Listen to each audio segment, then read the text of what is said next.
এটা আমাৰ প্ৰশ্ন হয়েছে ইয়াৰ লগত গুৱাহাটীৰ আমাৰ সংগঠনও আছে, ই ৰিক্সা সংগঠন আছে বা অটো ৰিক্সা আছে, এটা ইনোভা গাড়ীৰ সংগঠনবিলাক আছে, ইনোভা গাড়ী ইয়াতে আপোনাৰ সুইফ্ট ডিজায়াৰৰ গাড়ীৰ সংগঠনবিলাক আছে যিবোৰে শেয়াৰ টেক্সি তেওঁলোক মানে শ্বিলঙলৈকে অহা যোৱা কৰে অথবা ডাউকি যায়, এইবিলাক যায়। তো আমি ইয়াৰ মাজত আমি দেখিছোঁ যে এটাটো হ'ল যে সেই কনচাৰ্ণ যিবোৰ সংশ্লিষ্ট যিবোৰ ৰাজ্য আছে, এই ৰাজ্যৰ বিভিন্ন প্ৰকাৰে এই ৰাজ্যৰ পৰা একোটা আমি বাধা পাওঁ, বিভিন্ন বাধা পাওঁ।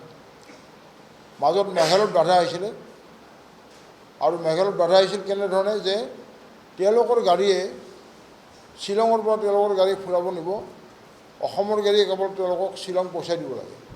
এই ধৰণৰ এটা মানে কিছুমান সংগঠনে মেঘালয়ৰ সংগঠনে এই কাৰবাৰটো কৰি পেলাই এটা চৰকাৰক প্ৰেছাৰ দিছিলে। গতিকে আমাৰ গাড়ীৰ লগত সংঘাত হৈছিলে, কিন্তু আমি নিজৰ মাজত বুজাবুজি কৰি আল্টিমেটলি এইটো আমি ঠিক কৰিছোঁ। কিন্তু অসম চৰকাৰৰ ভূমিকাটো এই ক্ষেত্ৰত আমাৰ নিৰাশজনক, কোনো ভূমিকা নল'লে। এতিয়া এইবিলাকৰ উপৰিও আমি দেখিছোঁ যে অসম চৰকাৰে আৰু ভাৰত চৰকাৰে উভয়ে কিছুমান আইন কৰিছে, যিবোৰ আইনৰ জৰিয়তে আমাৰ সকলো গাড়ী একেবাৰে বৃহৎ বৃহৎ বস্তু কেৰিয়াৰ ট্ৰাক যিবোৰ আছে, তেল কঢ়িওৱা গাড়ী আছে, আৰু তাৰ পৰা আৰম্ভ কৰি টুৰিষ্ট কেব, বাছ চাছ, একেবাৰে ই ৰিক্সালৈকে এই সকলো গাড়ীৰ এটা মানে ফাইন জৰিমনা তেওঁলোকে এটা নিৰ্ধাৰণ কৰিছে, সাংঘাতিক ধৰণে জৰিমনা নিৰ্ধাৰণ কৰিছে। এইটো ক'ব আমাৰ ডক্টৰ চাহেব আছে। গতিকে আজি আমি এই কথাখিনি কোৱাৰ কাৰণে এই সংবাদমেলখিনি মাতিছোঁ। আমি আশা কৰিছোঁ যে আমাৰ কথাখিনি, কাৰণ এই গাড়ীৰ যদি অভাৱ হয়, গাড়ী যদি নচলে, তেনেহ'লে কিন্তু ৰাজ্যবিলাক বন্ধ হৈ যাব, বহুত ৰাজ্যৰ পৰ্যটক বন্ধ হৈ যাব।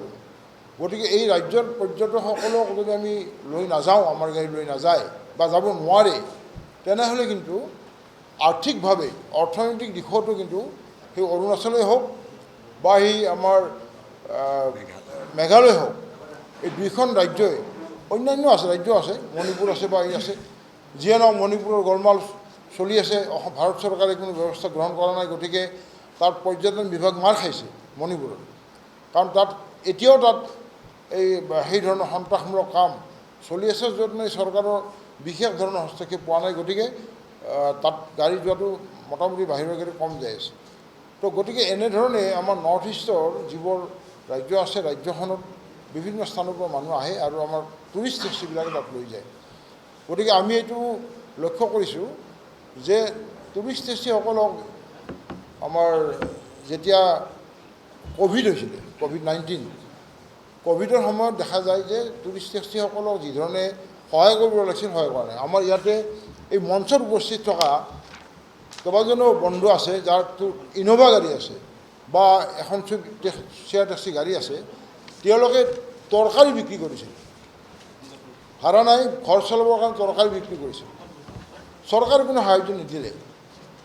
গতিকে এই ঘটনাবিলাক আছে। এই কথাবিলাক মই কোৱাৰ কাৰণে প্ৰথমতে আমাৰ cable operators coordination committee of cable অপাৰেটৰ্ছৰ অন্যতম আহ্বায়ক আমাৰ ৰবীন্দ্ৰ কুমাৰ দত্ত চাহেব আছে, আমাৰ পিংকু সোণোৱাল, তেওঁ এটা ইনোভা গাড়ীৰে এটা সংগঠন, আমাৰ টুৰিষ্ট টেক্সি ড্ৰাইভাৰ্ছ ইউনিয়নৰ তেওঁ নেতা ইছমাইল আলী আছে, তেওঁ হৈছে 7 ষ্টেট কেব অপাৰেটৰ্ছ ইউনিয়নৰ, টেক্সি অপাৰেটৰ্ছ ইউনিয়নৰ তেওঁ প্ৰেচিডেণ্ট,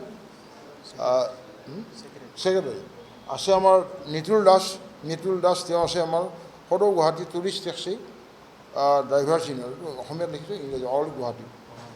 আমাৰ 7 ষ্টেট কেব টেক্সি অপাৰেটৰ্ছ ইউনিয়নৰ সভাপতি আমাৰ আছে মাজত যাদৱ ইংটি, এওঁলোকে এই অকল নিজে ড্ৰাইভাৰ, আমি দুজনৰ বাহিৰে বাকীখিনি চব কমাৰ্চিয়েল ড্ৰাইভাৰ।